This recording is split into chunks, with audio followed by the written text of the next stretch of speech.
Tissokta il-battalja interna fih dan il-Partit Laburista bejn il-klikka ta' Roberta Bela u dik tal-predeċessur tiegħu Joseph Muscat. Dan kif fil-waqt li fl-aħħar jem Muscat xeħet il-ballun f'saqajn qabela biex jiddeċidi jekk iħallih joħroġ bħala kandidata l-elezzjonijiet tal-Parlament Ewropew jew le, issa jidher li tbex daqsxejn oħra tieqa biex jidħol lura fix-xena politika.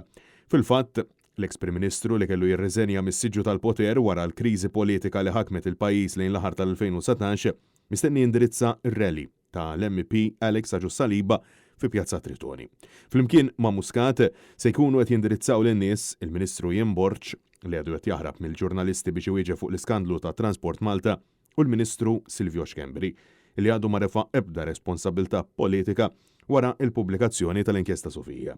Fl-aħħar ġimgħat f'intervista ma' Andrew Azzopardi, Roberta Bela kien ċar meta stqarr illi lil Muscat ma jistax jgħidlu le jekk juri l-interess fil-kandidatura l-elezzjonijiet tal-Parlament Ewropew, ir-rwol illi diġà qiegħda qabel 2008. Realtà illi kull ma tmur qed tidher bħala waħda possibbli speċjalment wara illi l-mara tal-eks mexxej tal-Labor Michelle Muscat saħqet illi hija t-tmexxija tal-partit illi tiddeċiedi u ammettiet illi Joseph Muscat qed jinteressa ruħu. Għaldaqstant, mossa bħal din minn Agius Saliba titqis bħala waħda li qed tkompli żżid il-pressjoni fuq Roberta Bela.